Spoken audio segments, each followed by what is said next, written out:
New space science and the political push for Europa Clipper. You're listening to Are We There Yet? The radio show exploring space exploration. Hi, I'm Brendan Byrne. The next crew of the International Space Station is set to perform over 200 experiments. But how do science experiments like those make it up to space in the first place? One way is with the International Space Station National Lab. It was created for scientists to have an opportunity to send their proposals to the orbiting lab. We'll speak with the National Lab's Ryan Reeves about how people can send their work into space, then a look at the political and public push to get NASA's Europa Clipper mission off the ground. After budget cuts and restrictions, the mission to explore Jupiter's icy moon for signs of life was pushed back for years.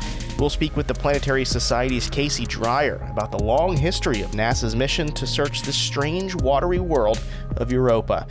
That's ahead on Are We There Yet? When it comes to science on the space station, there's a lot going on up there, including more than 200 new investigations. A new crew of 2 launched to the International Space Station on SpaceX's Crew Dragon capsule. Those astronauts, along with the ones already on the station, have their hands full, thanks to the International Space Station National Lab. The organization was founded to provide an opportunity for researchers to send their science into space with the intention of benefiting humanity here on Earth. Here to talk more about that science and how you might be able to get your experiment into orbit is Ryan Reeves, the Technical Director of Research and Innovation at ISS National Lab. Ryan, welcome to the show. Well, thank you for having me. It's an honor to be here. And, we love talking about all the things happening up on the International Space Station.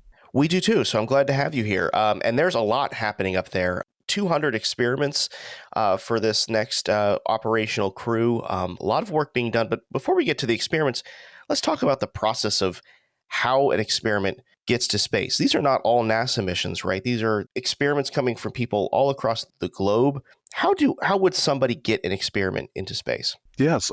So the ISS National Lab was created to open up opportunities to conduct research and development on the International Space Station for researchers across America, from the academic sector, from companies, anywhere that we're able to take advantage of the unique environment aboard the ISS, whether that be the microgravity environment, whether that be the vantage point that you have being 250 miles above the surface of the Earth, or the space environment, if you're trying to prove out technologies. So we have open solicitations. If you go to issnationallab.org, we have running solicitations in everything from STEM education to technology development, fundamental science. We try to offer a wide range of opportunities in many different technology areas. I have to imagine, Ryan, it's quite competitive, these solicitations. What do you look for? It couldn't be me, a budding scientist, saying, I want to send something into space and see what happens. What are kind of the things that you've got to put in that solicitation to get selected? And further, what are you looking for in a science experiment to send it to space? Yeah, we have gotten a couple people wanting to send their cats. Those typically don't do very well. However, what we're really looking for is, can it be done terrestrially? And if so, then it's probably not the right fit for you. What we want to take advantage of the opportunity up there for research that can't be done anywhere else. So we're looking to see, is the use of the ISS justified? Are you trying to take advantage of one of those 3 areas, the microgravity environment, the space environment, or the vantage point? Are you looking to push technology areas forward? Are you either looking to advance your own technology or look at new discoveries? And is it going to have an impact for life here on Earth? That's one of the main drivers that kind of differentiates a lot of the experiments that we sponsor as opposed to the ones that NASA solely sponsors. Everything that we do has to benefit life here on Earth, whereas NASA has that mission, but they also have, grander ideas of kind of exploration, the moon to Mars missions, things of that nature. So you're telling me if I want to send my cat to space, I need to go talk to NASA since I have no chance with you. Don't tell them I sent you because, I'm not sure if they want your cat either, but maybe. These experiments are carried out by the crew on the International Space Station, and Crew 9 launched last month with 2 empty seats. They were saved to return Starliner astronauts Butch Wilmore Fillmore and Sonny Williams back to Earth when that crew returns. Does that kind of change how you plan for science at the space station? Do you have to look at the crew that is on board that's going to be conducting these experiments? Yeah, so one of that's been one of the kind of blessings of all the aspects of the Boeing Starliner mission. While that was successful in getting to the ISS and then returning, Butch and Suni being still up there means that they're up and able to conduct all the experiments that we have, and we have quite a backlog of experiments ready to go. So all of that is taken into account. The amount of crew time that's up there, and having them up there means that now we're able to conduct a few more experiments. So we're really grateful for them. And they're both seasoned astronauts who have been up there before and have done experiments on the space station, right? That's going to be helpful too. They've got the experience. Let's chat a bit about Crew 9 is now up there, but they are awaiting a cargo mission, CRS-31. What's on board that cargo capsule that's particularly exciting for you and your organization that Crew 9 will be working on? Yeah, so we have a number of investigations going up there. A number of them have been co-sponsored with us and funded by the National Science Foundation. We've had a long-running program with them going back 9 years or so in tissue engineering as well as in transport phenomena, so fluid physics, heat transport, things of that nature. One that I'll point out is from Oregon State and Texas Tech.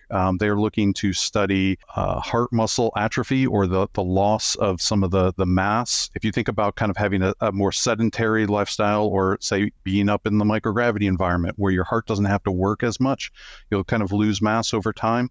And so that's a major contributor to heart disease. So being able to study that in a weightless environment where you're not, working out the heart as much gives us a lot of insight into how heart diseases progress and how we can potentially treat those here on Earth. We have a number of other investigations. So one of the things that we've been sponsoring quite a bit as of late has been, what can we produce uniquely in space? Certain products that we can only get in space.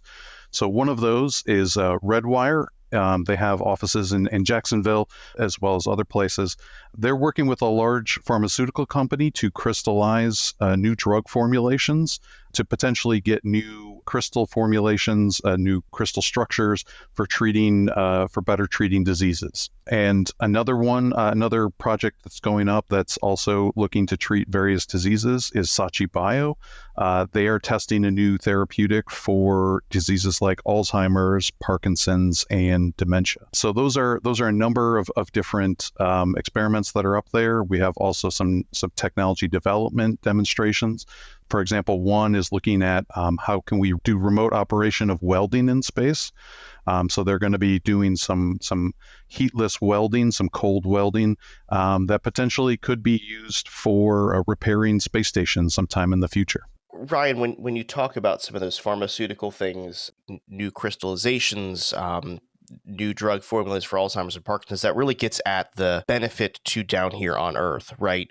Why is it such a unique environment to be having this kind of research in space? What is it about microgravity that is propelling these pharmaceutical discoveries forward by being in space? One of the things is we're better able to crystallize some things that wouldn't ordinarily crystallize here on Earth, whether that's because we have convection or the natural force of of molecules moving around because they're being heated, much like you have a boiling pot of water. You can think that's a very dynamic situation.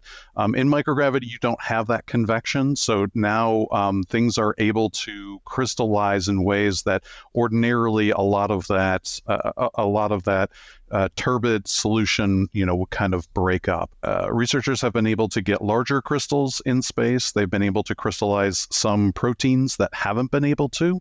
And what that's been able to allow them to do is, once we're able to crystallize certain proteins, now we can better characterize them. So we can then develop new drugs that can target the various aspects of it, neutralize those, and then better treat diseases.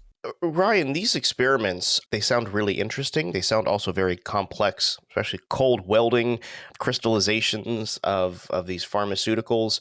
What is the actual medium of these experiments? Do you just send up supplies to the astronauts and they have a lab up there, or are these self-contained pieces of hardware that the astronauts work on? Almost all of these are very well contained within their own hardware, and these are all developed by a series of partners.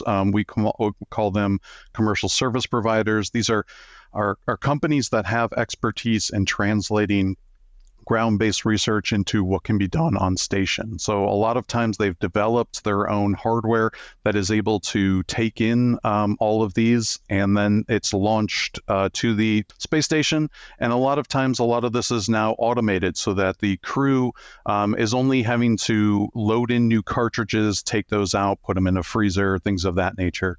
Other experiments might be a little bit more hands-on. Sometimes the life science experiments or cellular research can be a little bit more hands-on, but a lot of it can be very well automated, such that we're really able to optimize how much crew time we're allotted. And finally, Ryan, one of the types of experiments that you're sending up is a student-run experiment. Tell me a bit about that, and why is it so important to involve young people in this scientific process on the International Space Station? It's got to be an incredible opportunity for them. It is, and to hear the students talk through things, it blows your mind. There have been multiple times where I'm in the audience. I have a PhD, and so I've gone pretty far in my education. But you listen to some of the things that they're talking about, and you're just blown away that a high schooler is starting to get into this research that, honestly, until I started at the ISS National Lab, I hadn't even heard of before, right? So they're really doing some cutting edge research. One of the ones that just went up on Crew 9 just recently. This is a high schooler who is now graduated and is a freshman at Yale.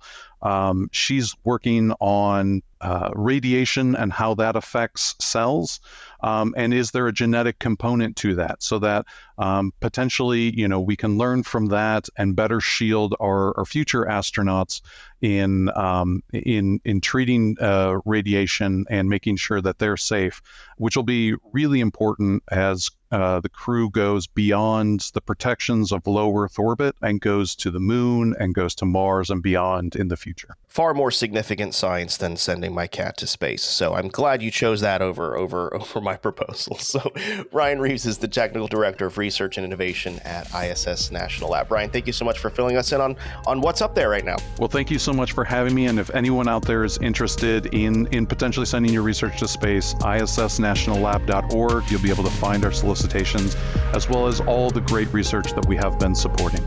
Still to come, a glimpse into the heavy political lift to get NASA's Europa Clipper off the ground. There's a fundamental mismatch between the timelines of planetary exploration and congressional elections.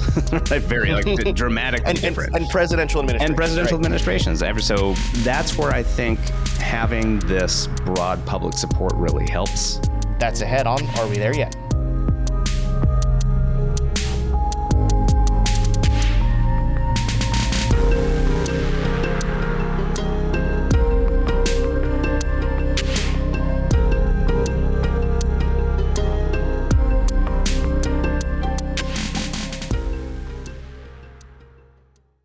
You're listening to Are We There Yet? I'm Brendan Byrne. NASA's Europa Clipper launched on SpaceX's Falcon Heavy rocket this week, beginning an ambitious mission to one of Jupiter's icy moons. The mission is designed to find out if the vast and strange ocean world of the moon Europa could support life, and to get us one step closer to understanding if we are indeed alone in the universe. The mission has enormous implications for the understanding of life in the solar system and beyond, but it almost never left the ground. Here to talk about the political science of funding and the public push to get this mission off the ground is the Planetary Society's Casey Dreyer. Casey, welcome back to the show. Happy to be here. It's been a while. It has been a while, but we're here for very exciting news because Europa Clipper is off the ground. But before we get into the long journey to this particular moment of that mission launching, just can you tell me why this is such an exciting mission for the planetary science community? We're going to an ocean world for the first time, specifically to study an ocean world. It's not a life detection mission, as NASA will keep saying, but come on, it is maybe one of the best, if not the best location in the solar system for a second genesis of life. And again, even if there's nothing there that they find, it's a strange, weird, wonderful place that I can't wait to see in high resolution. When will we see that? 2030, 2031. My boss likes to say there's a lot of space in space. And so it takes a few years to get out there. I mean, it's such a fascinating mission, but it almost didn't leave the ground. I mean, can you tell me about this years-long struggle to get Europa Clipper on this mission? Yeah, I mean, it's wild. And I think it's so important to remember that these types of missions don't just happen. It's a great idea. It's an exciting idea, but that's not enough to spend, I think, roughly $5 billion at the end of the day and years of people's lives designing, building, flying, and then analyzing the data. You have to convince, in this case, NASA, a public institution and a democracy, has to be convinced that it's worth spending the money. And that doesn't always happen in an empty sphere of what is the best science. It has to be balanced out within a broader set of political interests and programmatic interests at NASA. And it sometimes can take a while. And it was a long road. I mean, it was Voyager 2 that flew by Europa for the first time in 1979. That took some of the first pictures saying, hey, there's something strange going on here. It's a very young surface. It's cracked in weird ways. It probably is made of ice. It took another mission, Galileo, which had its own near-death experience, actually, in the early 1980s, was nearly canceled and nearly took JPL down with it. That was flying around Jupiter in the 1990s and did a number of flybys of Europa and measured an induced magnetic field, which suggested, hey, there could be a global ocean. And so it was really from the 1999 onwards that Europa itself became a priority for directed exploration. The scientific community has a number of formal ways to provide NASA input and forwards called decadal surveys. And so 2 subsequent big reports from the National Academies of Sciences highlighted Europa specifically as this is a mission worthy of going to. This should be the top large mission priority that you send that's not Mars related. And that just wasn't enough because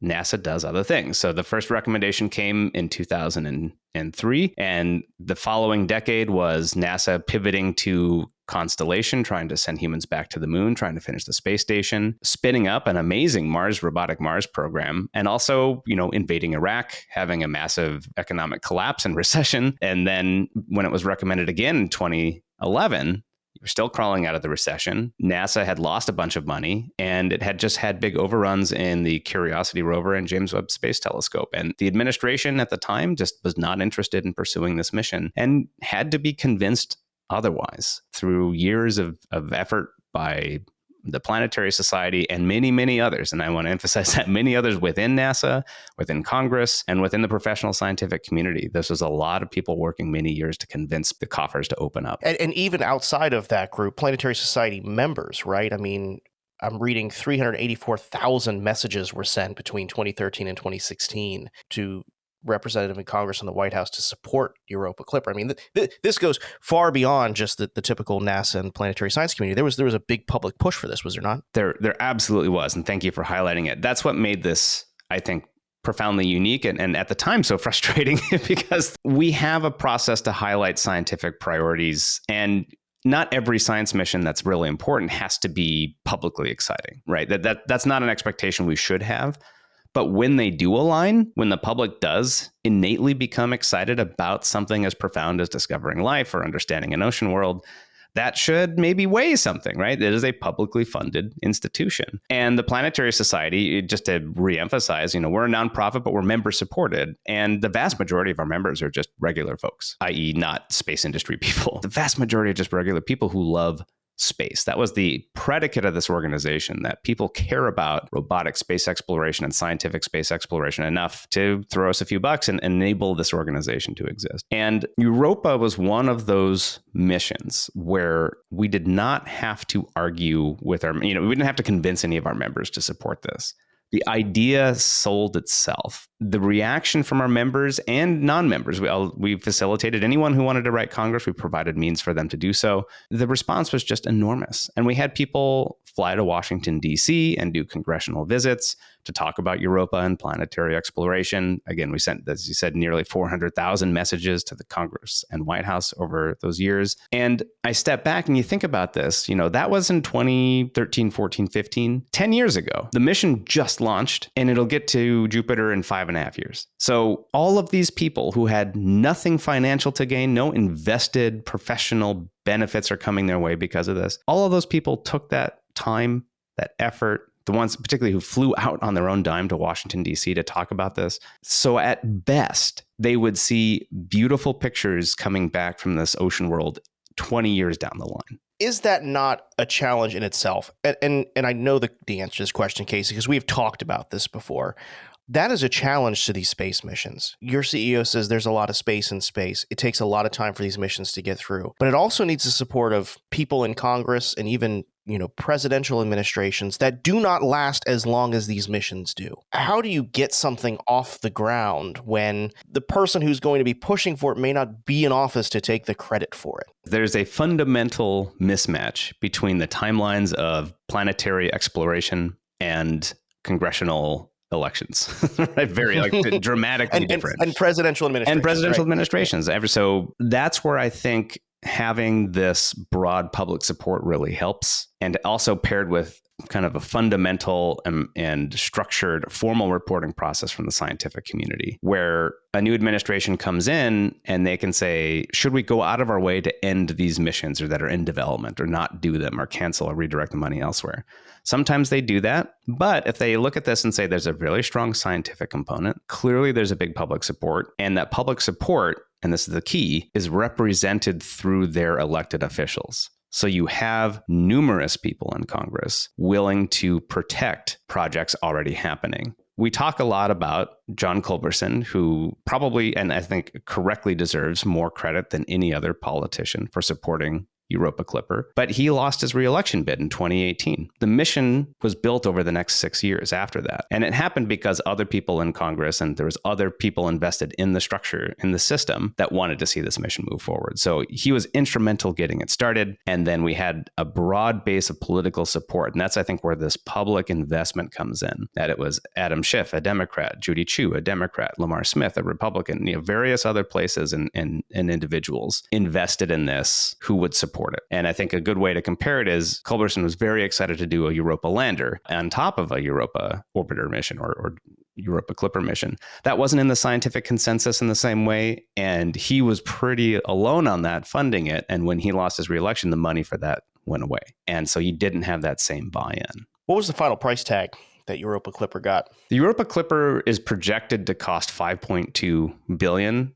At this point, we've actually spent about 4.2. So it's about 4.2 to build it. And then it's another $1 billion to run it for, I think, at least 10 years. Likely it will extend. Hopefully it will extend beyond that. It makes it actually, I think, the third most expensive planetary science mission NASA has ever launched. Casey, do you fear that these missions are few and far between when it comes to the future? You talked about how difficult it was to get Europa Clipper out in the early 2000s and 2010s because of the recession. I know the economy is on top of mind, surely because it's an election year, but the economy still continues to weigh on people and their decisions when it comes to electing these politicians that appropriate these dollars. Is there a concern that it's going to be harder and harder to get these big dollar missions in the future? Oh, absolutely. We're in a cyclical period right now.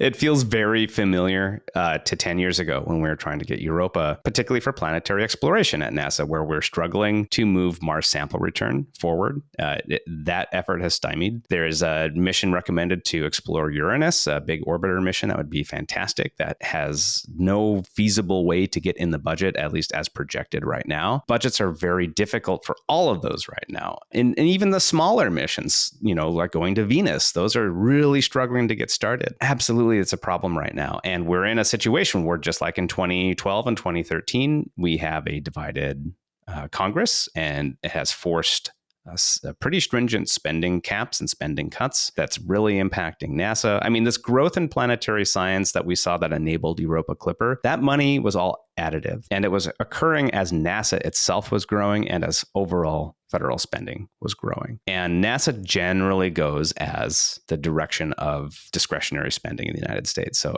if Congress spends more, NASA tends to get more. If Congress spends less, NASA tends to get less. It's very unusual for the space agency writ large to buck that trend. And that then makes it, if it's going down, it makes it harder to then you're pitting various sciences or other disciplines within NASA against each other. And you have what we're seeing now, a retrenchment and tension forming within the space agency about what its priorities are. And obviously where Artemis is happening, which is itself a set of issues and challenges for the space program to move forward. What we want to see ultimately is, can we do missions like Europa Clipper, I think, demonstrate you can turn this around. That's the lesson here. And you have to be ready to move when the opportunity presents itself. Another lesson I think that is really important from Europa Clipper is that you need an executable plan. Europa Clipper represents a completely reformulated idea of how to explore Europa. Instead of orbiting the moon directly, which puts you just always in that really intense radiation environment from Jupiter that would kill a spacecraft. I think I heard one of the scientists say it's like the equivalent of 1,000,000 chest x-rays every time Europa Clipper dips into that radiation environment. NASA reformulated this to fly by and dip in and out, and that saved the mission. And so Mars Sample Return, these other missions, they have to have executable, successful plans before the public can really step up and support them. Otherwise, it's a very difficult proposition. But there is optimism. And Europa Clipper demonstrates that. The launch and the fact that the mission is working and we're going to this incredible place. I've been revisiting a lot of my congressional letters and efforts and stuff and writing about this. And man, it was really tough at the time. So just to appreciate that this did change, that the system worked. And it doesn't change quickly. It doesn't happen fast, but sustained political pressure that has aligned support from scientific community and a path to success, that can work. And that can get us to these amazing things. And who knows what we're going to find at Europa. But when those images come down of this incredible surface, this alien world, this ocean world presenting itself to humanity for the first time, that should give us all this type of optimism. It's like, wow, what else can we do? Casey Dreyer is the Chief of Space Policy at the Planetary Society. Casey, thanks for that. Anytime. That's going to do it for this week's show. If you're not already, be sure to subscribe to the show's podcast feed so you never miss an episode. Do that on Apple Podcasts, Spotify, YouTube, or really wherever you get your podcasts. Stay connected with the show. Be sure to follow us on social media. You can find us on Instagram and Facebook. We're at AWTY Space. If you got an idea for a future episode of the show, or you want to join us as a guest, reach out. Our email is arewethereyet@cfpublic.org. More space coverage is online at cfpublic.org/space. Are We There Yet is a production of Central Florida Public Media. Our producer is Marion Summerall. Our intern is Jenna Weiss. Editorial guidance from Latoya Dennis. Support for Are We There Yet comes from our listeners. Until next week, I'm Brendan Byrne. Thanks for listening.